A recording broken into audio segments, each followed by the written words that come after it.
வணக்கம். இது நம்ம கிச்சனில் நம்ம இன்றைக்கி என்ன பண்ண போகிறோம் அப்படின்னா, பாகக்காய் பொடி பண்ண போகிறோம். இது வந்து சுகர் பேஷண்ட் எல்லாருக்குமே நல்லது அப்படிங்கிறது எல்லாருக்குமே தெரியும். இப்போ இதில் வந்து என்னென்ன சேர்க்கணும் அப்படிங்கிறத நான் 1 by 1 சேர்க்குறேன். நான் எடுத்துகிட்டது இந்த அளவு எடுத்துட்டுருக்கேன். ஒரு பெரிய பாவக்காயில் 2 பாவக்காய் அளவுக்கு எடுத்துட்டுருக்கேன். உங்களுக்கு எவ்வளோ தேவை அவ்வளோ எடுத்துக்கோங்க. நிறையவும் எடுத்து பண்ணி ஸ்டோர் பண்ணி ஃப்ரிட்ஜ்லேயும் வச்சுக்கலாம். அது எப்படி பண்ணுறதுங்கிறத பார்க்கலாம்.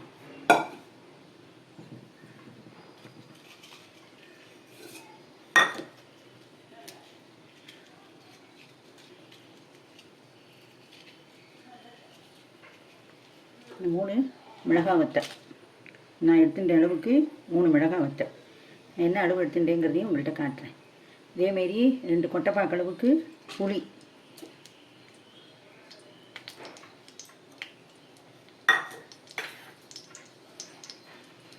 தனியா 1 டேபிள் ஸ்பூன் அளவு தனியா, 1 ஈர்க்கு கருவேப்பிலை, பெருங்காய கட்டி, இந்த அளவுக்கு 2 டேபிள் ஸ்பூன் அளவுக்கு உளுத்தம்பருப்பு, 2 டேபிள் ஸ்பூன் அளவுக்கு கடலைப்பருப்பு. இதெல்லாம் நல்லா வறுத்துக்கணும். ஒரு 1/4 டீஸ்பூன் வெந்தயம் எல்லாத்தையும் போட்டு நல்லா வறுக்கணும். இதில் குறிப்பாக கவனிக்க வேண்டியது என்ன அப்படின்னாக்க, இதில் பாவக்காய் தான் ஹீரோ. அதனால் பாவக்காய் தான் நிறைய இருக்கணும். இந்த இன்க்ரீடியன்ஸ்லாம் கம்மியாக இருக்கும். அப்போ தான் இந்த ஒரிஜினல் பாவக்காய் பொடியோட டேஸ்ட்டு நீங்கள் இதில் பார்க்க முடியும். இதை வந்து சாத்தில் போட்டு பிசைஞ்சு சாப்பிடலாம். இட்லி தோசைக்கு தொட்டுக்கணுமா தொட்டுக்கலாம். அப்புறம் நம்ம கறி எல்லாம் பண்ணுறோம் அப்படின்னா அதுக்கு வந்து பொடி தூவலாகவும் இதை தூவலாம். அதுக்கப்புறம் இதில் போடலாம். சுண்டல் வெரைட்டிஸ் பண்ணுறோம் இல்லையா, அதுலேயும் போடலாம். இதை நல்லா வறுத்து ஒரு தாம்பாளத்தில் கொட்டி ஆறினதுக்கப்புறம் பவுடர் பண்ணணும். இதுக்கு வந்து கல்லுப்பு போடுங்கோ. பொடி, ஊறுகாய், வத்தல், வடம் இதெல்லாம் செய்யும்போது கல்லுப்பு போட்டு பண்ணினேன்னா கெட்டு போகாமல் ரொம்ப நாளைக்கு வரும். இதில் தேவைப்படுறவா வந்து காஷ்மீரி சில்லி வேணும் அப்படின்னு நினைக்கிறவா ஒரே ஒரு காஷ்மீரி சில்லியும் சேர்த்துக்கலாம். இதே மெஷர்மெண்ட் பண்ணி நீங்கள் டபுள் ட்ரிபிள் ஆக்கி நீங்கள் உங்களுக்கு தேவையானதை பண்ணி வச்சுக்கலாம். இதை நல்லா வறுத்து வரட்டும் பார்ப்போம். இது கூட வந்து ஒரே ஒரு டீஸ்பூன் அளவுக்கு மிளகு வந்து எப்படி வறுபடுன்னா வெடிக்கும். இடுப்பச்சட்டி நல்லா சூடாக இருக்கும்போது டக்குன்னு வெடிக்க ஆரம்பிச்சிடும். இப்போ இதை பருப்பெல்லாம் நல்லா வறுபட்டு விடுது. இதை பற்றியெல்லாம் வறுபட்டு விடுது. இப்போ நம்ம என்ன பண்ணுறோம், இந்த பாவக்காயை அலம்பி நறுக்கி சீவி எடுத்து வச்சுருக்கோம். இது கூட சேர்க்குறோம். இதையும் நல்லா இந்த இதுலேயும் இந்த சாமானுடைய சேர்த்து நல்லா ஒரு பெரட்டணும். இல்லை இந்த சாமான்லாம் எடுத்துட்டு தனியாக கூட இதை ஒரு பெரட்டிட்டு அதுக்கப்புறம் நம்ம 2த்தையும் ஒன்றா சேர்த்து பண்ணலாம்.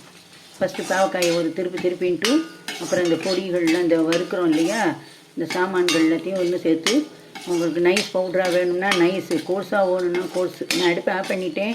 இந்த சூட்லேயே நான் கொஞ்ச நேரம் வறுக்க போகிறேன். ரெண்டாவது இப்போ இந்த பச்சை பாவக்காயை இதேமாரி போட்டும் வறுக்கலாம். இல்லை அப்படின்னா நம்ம பாவக்காய் வத்தல் போடுறோம் இல்லையா, காஞ்ச வத்தல் நம்ம வத்தல் இருக்கும், அதையும் இதோட சேர்த்து அதேமாரி அந்த வத்தலை ஒரு ட்ரை ரோஸ்ட் பண்ணிவிட்டு இதுமாரி வறுக்கலாம். இந்த சாமான்கள்லாம் வறுக்கிறதுக்கு நல்லெண்ணெய் விட்டுக்கோங்க. நல்லெண்ணெய் விட்டுட்டா தான் நல்லா இருக்கும். இதுக்கு வேறு எதுவுமே தேவையில்லை. மிக ரொம்ப அருமையான சுவையான பாவக்காய் பொடி. இது ஹெல்த்துக்கு ரொம்ப நல்லது. நான் வந்து நிறைய டிப்ஸு சொல்லியிருக்கேன். இது பண்ணும்போது எதுக்கெல்லாம் சேர்க்கலாம், எதுக்கெல்லாம் இது ஆட் பண்ணலாம் அப்படிங்கிறத. அதையும் நீங்கள் ஃபாலோ பண்ணுங்கோ. எனக்கு வந்து நான் பண்ணுற சமையல் உங்களுக்கு பிடிச்சிருந்தா ஷேர் பண்ணுங்கோ, சப்ஸ்கிரைப் பண்ணுங்கோ, கமெண்ட்ஸில் எப்படி வந்ததுங்கிறத செஞ்சு பார்த்துட்டு சொல்லுங்கோ.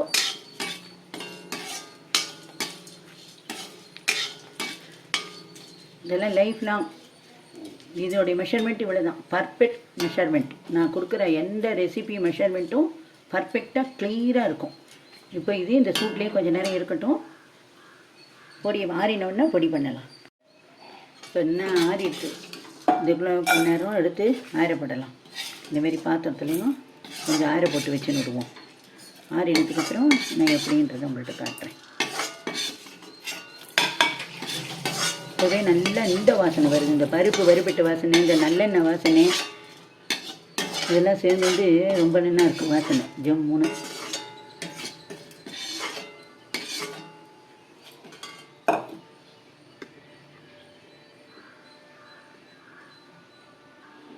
நான் வந்து இந்த மாதிரி நல்லா ஆற வச்சுருக்கேன்.